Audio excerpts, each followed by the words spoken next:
अवस्थी, क्या कभी आपने सोचा था कि पानी के लिए लड़ाइयाँ होंगी और लोगों की जान चली जाएंगी? अपने गली मोहल्लों में तो सुना ही आता है कि फलाने की पानी का नाली का पानी हमारे घर के सामने आ गया, या फिर किसी ने खेत का पानी अपनी तरफ मोड़ लिया। ये जब अपन सुनते हैं ना, ऐसा रियल में हो रहा है। और कहाँ हो रहा है तो वो मैं आपको बता दूं, सेंट्रल एशियन कंट्री है ताजिकिस्तान, किर्गिस्तान। जानकर आश्चर्य होगा कि पानी के लिए लड़ाई हो रही है। हालांकि सीधा सीधा तो ये कहना एलिगेशन होगा कि पानी के लिए लड़ाई हो रही है, लेकिन आप खुद ही प्रूव कर लीजिएगा लास्ट तक निकलते निकलते। हालत ये है कि साहब 100 लोगों की जान चली गई है, ऑफिशियल डेटा है। कहाँ है ये, कहाँ पर हो रही है ये बातें, हमें क्यों जाननी चाहिए, ये सारी बातें आज के सेशन के लिए महत्वपूर्ण हैं। चलिए शुरुआत करते हैं। जैसा कि आप सभी को हेडलाइंस में दिखाई दे रहा है, द हिंदू ने इस पर एक्सप्लेनर लिया हुआ है कि Kyrgyzstan Tajikistan conflict after all क्यों हुआ। क्या कारण है कि इन दोनों देशों के बीच के बॉर्डर पर क्लैशेस क्रिएट हो रहे हैं? क्या कारण है कि ये दोनों एक दूसरे के लिए डेडली प्रूव हो रहे हैं? यानी दोनों जहां एक दूसरे के साथ हाथ मिलाकर बैठते थे, आज दोनों एक दूसरे की जान के दुश्मन बन रहे हैं। आफ्टर ऑल इसकी सबसे बड़ी वजह पानी है। चर्चा करेंगे इस कहानी को, लेकिन थोड़ा सा विस्तार से पहले आप जगह को समझ लें कि कहाँ हो रहा है, क्या हो रहा है। जैसा कि आप सभी को मालूम है कि जब हम एशिया का मैप देखते हैं तो एशिया के मैप में हमें दिशाएं ऊपर की तरफ उत्तर, नीचे की तरफ दक्षिण, दाहिने हाथ की तरफ पूर्व और बाएं हाथ की तरफ पश्चिम की दिखाई पड़ती हैं। और अगर हम एशिया को इसी तरह से देखते हैं तो हमें समझ में आता है कि एशिया के मध्य भाग को मध्य एशिया के नाम से जाना जाता है। अर्थात अगर हम वर्ल्ड मैप को ध्यान से देखें तो हमारी तरफ उत्तर की तरफ अगर हम चलते हैं इंडिया से, तो हमें जो देश दिखाई पड़ते हैं उनमें मध्य का हिस्सा जो कि पूरी तरह लैंडलॉक है, वो सेंट्रल एशियन कंट्रीज के नाम से जाना जाता है।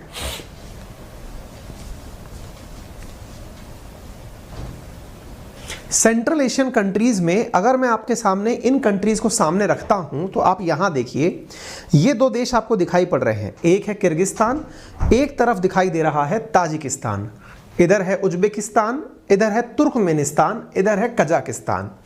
ये सारे की सारी जो तान है ना, ये तान छूटी कब थी तो 1991 में छूटी थी। कहाँ से छूटी थी? यूएसएसआर से छूटी थी। सोवियत रूस के साथ हुआ करते थे ये सभी, लेकिन 1991 में जब सोवियत रूस का विघटन हुआ तो ये सारे देश इसमें से निकलकर चल दिए। वर्तमान में जो चाइना के पड़ोसी देश हैं, कौन कौन से? किर्गिस्तान और ताजिकिस्तान। ये दोनों चाइना के पड़ोसी तो हैं ही, लैंडलॉक भी हैं। लैंडलॉक का मतलब इन्हें कोई समुद्री सीमा नहीं मिली हुई है। आज की कहानी में दो किरदार यही हैं, किर्गिस्तान और ताजिकिस्तान। क्या है कहानी? चलिए मैं कहानी आपको दिखाता हूं, लेकिन पहले थोड़ा और मैप देखिए। आपके सामने इस किर्गिस्तान और ताजिकिस्तान को अगर आप नोटिस करते हैं तो इन दोनों के बीच में आपको ये रेड लाइन हुआ मैप दिखाई दे रहा है। इधर की तरफ जो और देश आपको दिख रहा है दैट इज उज्बेकिस्तान। अब थोड़ा सा इसको और समझिएगा। ताजिकिस्तान किर्गिस्तान दोनों एक दूसरे से लगभग 970 किलोमीटर का बॉर्डर शेयर करते हैं। ये जो बॉर्डर आपको दिख रहा है रेड मार्क होकर के, ये लगभग 970 किलोमीटर का बॉर्डर है जो एक दूसरे के साथ में ये शेयर करते हैं। अब आप पूछेंगे तो इससे क्या लेना देना, बॉर्डर कितना शेयर करते हैं, अभी आ रहे हैं। इसमें से आधा बॉर्डर, यानी कि यूं तो समझ लो कि ये तो ठीक है, ये जो बाकी बचा हुआ है ना, ये वाला जो क्षेत्र है, इस क्षेत्र में प्रॉपर तरीके से मार्किंग नहीं हो रखी। किस चीज की? कि किर्गिस्तान किधर है और ताजिकिस्तान किधर है, ये क्लैरिटी नहीं है यहाँ पे।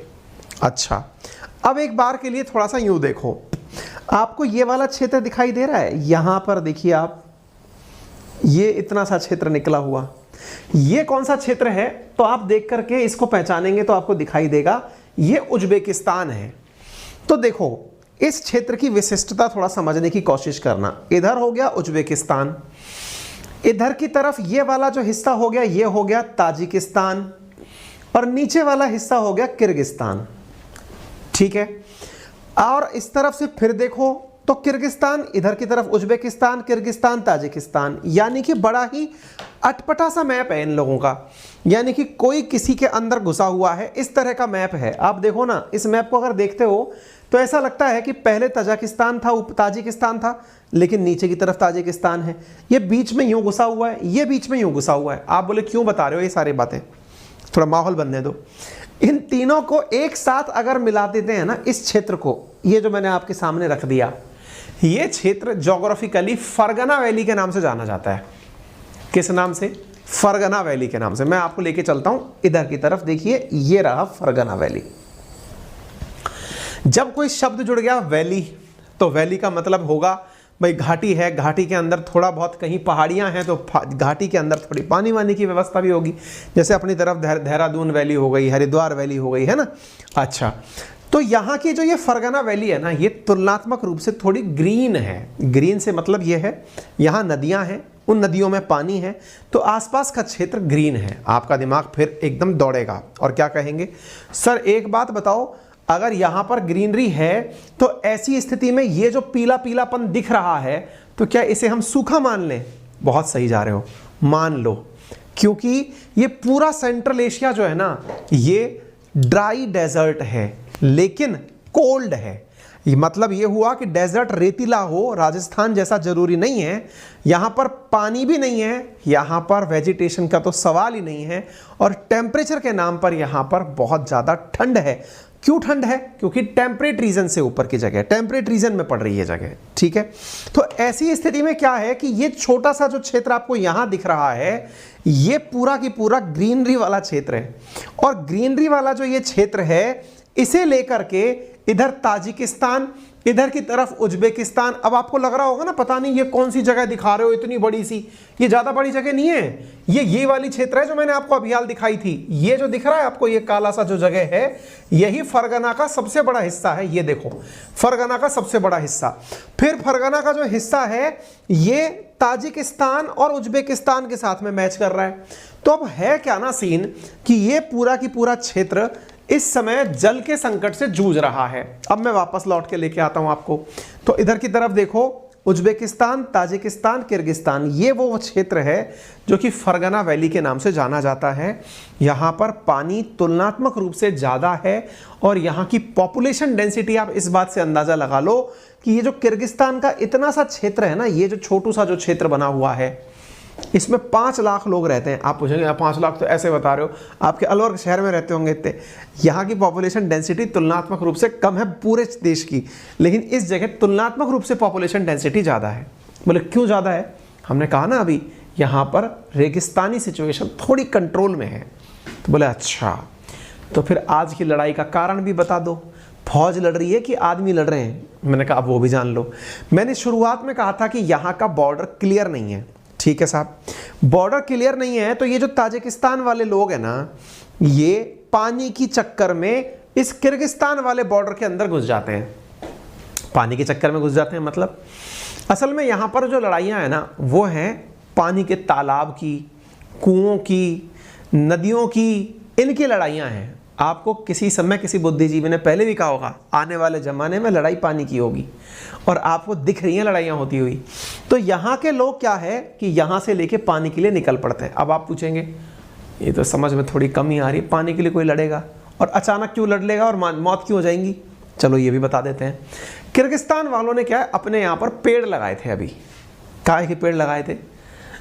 खुमानी के पेड़ लगाए थे, आड़ू कहते हैं आप उसको, एप्रिकॉट है, उसके पेड़ लगाए थे किर्गिस्तान वालों ने। ताजिकिस्तान वालों ने कहा बेटा तुम हमारा पानी जो है ना वो अपने पेड़ों में दे दोगे और हमारे लिए पीने के लिए कुछ नहीं बचेगा। ये कौन कह दिया? ताजिकिस्तान वाले कह दिए। आप कहेंगे सर ये तो आप वही वाली बात कर रहे हो जैसे कि राजस्थान में एक युद्ध हुआ था, जैसे खरबूजे की राड़ कहते हैं। मैंने कहा हाँ भाई, हमारे यहाँ खरबूजे को लेकर लड़ाई हुई थी कि एक खरबूजा किसी दूसरे खेत में लटक गया, बहस हो गई। भाई साहब है इतिहास में, आप गूगल कर लेना। इनके यहाँ पर भाई साहब एप्रिकॉट वॉर इतिहास में हो रखा है ऑलरेडी, यानी कि एक प्रकार का ऐसा युद्ध जो कि इसलिए हुआ था कि कौन सी जगह क्या हो गएगा, समझ रहे? तो इनका आरोप ताजिकिस्तान वालों का किर्गिस्तान पर है कि ये अपनी जमीन में बहुत सारे पेड़ इसलिए उगा लेते हैं ताकि हम तक पानी ना पहुंचे, और ये अपनी भेड़ मछलियां छोड़ देते हैं इनकी तरफ कि जाओ बेटा जीम लो।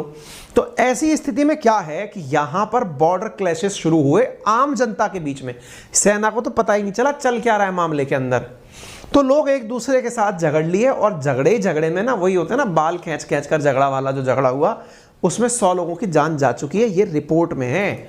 इतना हालत हो चुका है कि किर्गिस्तान ने तो इस एरिया के अंदर इमरजेंसी डिक्लेयर कर दी है। जैसे मैंने इस पूरे एरिया का नाम तो क्या दिया था, ये जो मैंने पूरा एरिया आपको दिखाया ना, इसको तो मैंने कहा फरगना वैली, और इस प्रॉपर एरिया को जहां पर लड़ाई हुई किर्गिस्तान में, इसे बातकेन क्षेत्र कहा जाता है।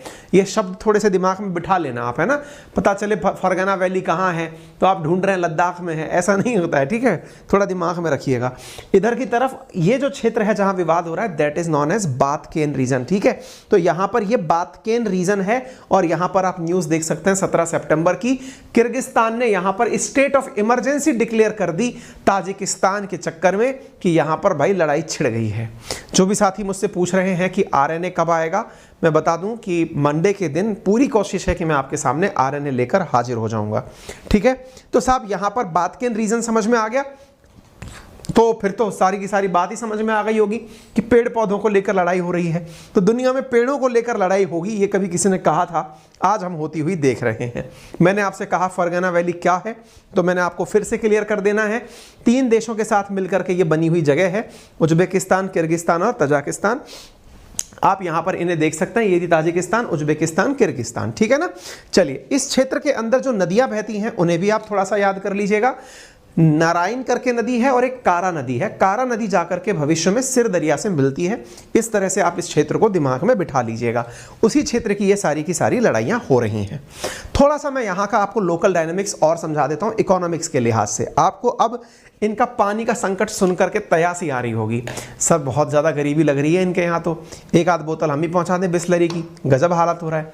ठीक है, फिर आप में से कई बुद्धिमान ये भी कहेंगे जब पानी ही नहीं था तो सोवियत रूस से अलग क्यों हुए थे, ऐसा भी क्या ही मिल रहा था इनको, अलग नहीं होना चाहिए था। ठीक है, आप सब अपनी अपनी जगह सही हैं।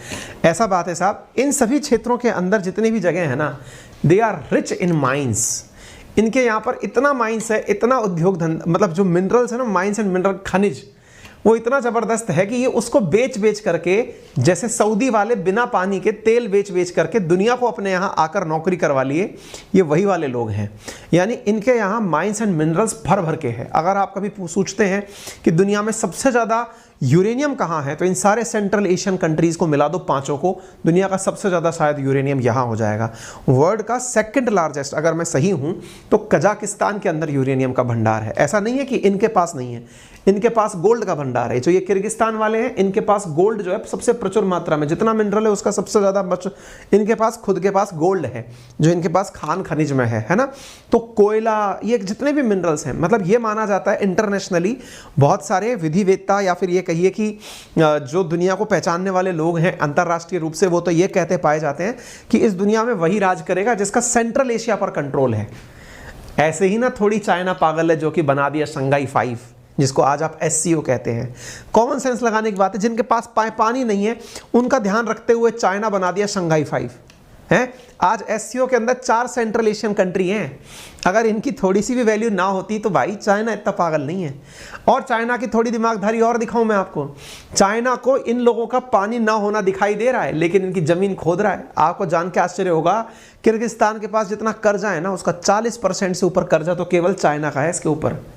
कारण क्योंकि इनके पास इतने माइन मिनरल्स के निकालने के पैसे नहीं हैं कि ये खोद करके मिनरल्स बाहर निकाल लें।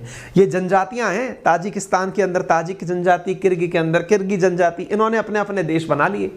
अच्छा, मुसीबत इनके साथ में क्या हो गई है, मतलब कुछ तो मियाँ बावड़े और कुछ पीली भांग, तो ये वाली स्थिति होगी। यहाँ क्या हो गया कि साहब ताजिकिस्तान और किर्गिस्तान के केस में एक तरफ तो पड़ गया इनके, मतलब ये सारी सेंट्रल एशियंस के साथ देख लो, बेचारों के साथ मुसीबत ये फंस गई। एक तरफ रशिया पड़ गया, एक तरफ चाइना पड़ गया, एक तरफ ईरान पड़ गया। ये दुनिया से बेचारे पहले ही जुदा थे क्योंकि इनको समुद्र नहीं मिला। ऊपर से 3 ऐसे देशों का साथ मिल गया जो दुनिया ने वैसे ही काट रखे हैं।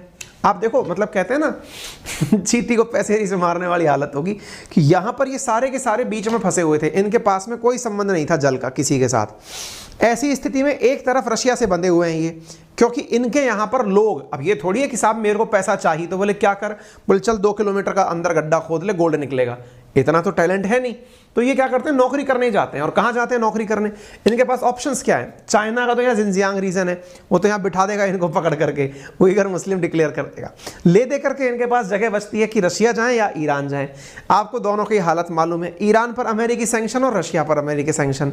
आप ये देखो कि जब कोरोना आया था ना, तो इस क्षेत्र की स्थिति इतनी बिगड़ गई थी, इन पर्टिकुलर क्षेत्रों की, यहाँ के लोग नौकरी करने रशिया जाते हैं। कोरोना काल में बाहर नहीं जा पाए। इनका विदेशी जो आने वाला धन था ना, जो रेमिटेंसेस से आता था, वो 40% तक नीचे गिर गया था। इसके अलावा मैं आपको बात बताऊं, अभी इन दिनों रशिया यूक्रेन क्राइसिस चल रहा है, इनके लोग चाह करके भी नौकरी करने नहीं जा पा रहे। अगर आपको याद हो तो मैंने कल ही के सेशन में जो अंकित इंस्पायर इंडिया पर लिया था, उसमें बताया था मैंने कि रशिया में जाने से इन देशों ने अपने अपने लोगों को मना कर दिया है कि यार मत जाना, पता चले तुमको जबरदस्ती वहाँ सैनिक बना ले, वहाँ के लोग तो वैसे ही भाग रहे हैं। तो इन लोगों को तो अपॉर्चुनिटी मिल रही है कि हो सकता है चलो युद्ध कर लेंगे, कम से कम रशिया की नागरिकता तो मिलेगी, परमानेंट नौकरी हो जाएगी वहाँ पे, ठीक है। तो इस तरह की स्थितियाँ हैं इनके साथ में। तो ठीक है, पानी भी इनके साथ में एक और मतलब एडिड दिक्कत हो गई है। अब आप पूछेंगे इंडिया इसकी क्या मदद कर सकता है या इंडिया के ऊपर क्या नुकसान है। देखो मुसीबत क्या है ना कि इनकी आर्थिक स्थिति जिस वजह से बिगड़ी है वो सबको पता है। आर्थिक स्थिति में रशिया, ईरान बड़े फैक्टर्स हैं। ले दे करके एक थोड़ी बहुत स्थिति बदल सकती थी, एक तरफ पड़ गया लेकिन अफगानिस्तान, वहां आ गया तालिबान का शासन। तो मतलब आप ये समझ लो कि सेंट्रल एशियन कंट्रीज ने पता नहीं किसी समय पर गलत डिसीजन ले लिया था, ऐसी फीलिंग उनको कई बार आती होगी। हालांकि इंडिया उन सबके साथ कनेक्टिविटी बनाए रखने के लिए काफ़ी सारा प्रयास कर रही है। जैसे कि आपको मालूम होगा, अगर अफगानिस्तान में अगर आज भी अफगानिस्तान का लोकतंत्र विराजमान होता तो हम सेंट्रल एशिया से बढ़िया व्यापार कर रहे होते चाबहार पोर्ट के माध्यम से, ठीक है। तो कहने का कुल अर्थ आज की बातों का ये है कि सेंट्रल एशिया इंडिया के लिए नहीं, दुनिया के लिए भी बहुत इंपॉर्टेंट है, क्योंकि यहाँ पर यूरेनियम के प्रचुर भंडार हैं। लेकिन दुर्भाग्यवश हालत ये है कि यहाँ पानी के लिए लड़ाई चल रही है। आपको लग रहा होगा आपकी नज़रों में चल रही है, अरे प्रभु मैं आपको यूएन की एक रिपोर्ट दिखाता हूँ, आप जरा उसे देखें और अखबारों की कटिंग देख लें। यहाँ 31 सालों से लड़ाई चल रही है, कहाँ गई कटिंग ही निकल गई हमारी, तो है ना। 31 सालों से यहाँ पर लड़ाई चल रही है, किर्गिस्तान ताजिकिस्तान बॉर्डर डिस्प्यूट 31 सालों से, और उनका सबसे बड़ा आधार पानी है जिसकी वजह से ये दोनों लोग लड़ते हैं, ठीक है। अच्छा, इसके अलावा मैं आपको Kyrgyzstan and Tajikistan security forces clashes in the water dispute, ये आप न्यूज़ देख लीजिए। ये लास्ट ईयर भी लड़े थे और लास्ट ईयर भी खूब लोग मरे थे। ये यूनिसेफ की रिपोर्ट देख लो। Kyrgyzstan is the one of the most vulnerable country to climate change in central Asia. क्यों? क्योंकि ये 2017 के अंदर यूनिसेफ की रिपोर्ट है कि भैया अगर क्लाइमेट चेंज हुआ तो ऐसी स्थिति में इनके पास रहा सहा पानी भी खत्म हो लेगा, तो ऐसी स्थिति में ये देश ही बर्बाद हो लेंगे। ये वो है सबसे मोस्ट वनरेबल श्रेणी में जिन देशों को डाला जा रहा है, तो आप इससे अंदाजा लगा सकते हैं, ठीक है। सर इनके यहाँ शांति व्यवस्था की कोई बातचीत नहीं हो रही, क्या कर रहा है? पुतिन भाई साहब ने कॉल किया, अरे क्यों लड़ रहे हो यार, क्यों थक रहे हो, पहले मैं इधर की तरफ यूक्रेन से लड़ लूँ, तुम उधर से लड़ लो, सब लड़ ही लो। पहले ही लोग कहते थे कि यूएसएसआर नहीं चलेगा नहीं चलेगा नहीं चलेगा, अब तुम लोग भी लड़ लो, प्रूव कर दो कि हम नहीं चलेंगे। लोग तो कहते ही हैं कि कंगाली में आटा गीला होता है, अब तुम इसको डिक्लेयर और कर दो कि साम्यवाद फेल है। तो ऐसी स्थिति में जो है ना, इन लोगों को समझा तो रहा है पुतिन, समझाते हैं तो भाई थोड़ा बहुत इन लोगों के बीच में शांति भी होती है, लेकिन कोई मतलब नहीं है। फिर बोला ईरान, बोले यार अपने पड़ोस में लड़ाई हो रही है, मान जाओ भाई, ऐसा मत करो यार, हमारी देख लो, हमारे यहाँ पर ही सब तरह से कलेश मचा पड़ा है, फिर भी तुम लोग लड़ रहे हो। ठीक है, खैर समझाने वाले की कौन सुनता है साहब, लड़ झगड़ लिए ये सब। तुर्की भी बोल रहा है कि भाई सुनो बात ऐसी है, किर्गिस्तान ताजिकिस्तान वालों थोड़ी शांति रख लो, दुनिया में पहले ही बहुत ज़्यादा उधम मचा हुआ है, ठीक है। समझौता क्या, सब आगे का रास्ता क्या है? रास्ता कुछ नहीं है जी, वहाँ जाकर के सबको समझाने पड़ेंगे कि 2-4 टैंकर डलवा देंगे, शांत रहो। बॉर्डर डिमार्केशन अब होना नहीं है। देखिए देश बनते हैं ना तभी हो जाए, बॉर्डर तो हो जाए, उसके बाद तो फिर लड़ाइयाँ ही रहती हैं। कोई देश शायद इतना समझदार हो जिसने बाद में भी ये बैठ करके डिसाइड कर लिया हो कि हाँ भाई सब सही है, ठीक है। फिलहाल के लिए इतना ही। जानकारी पसंद आई हो तो अपने सभी साथियों के साथ में इसे शेयर जरूर करें। वीडियो को अगर मेहनत पसंद आई हो तो लाइक कर लें, चैनल पर नए हैं तो सब्सक्राइब कर लें।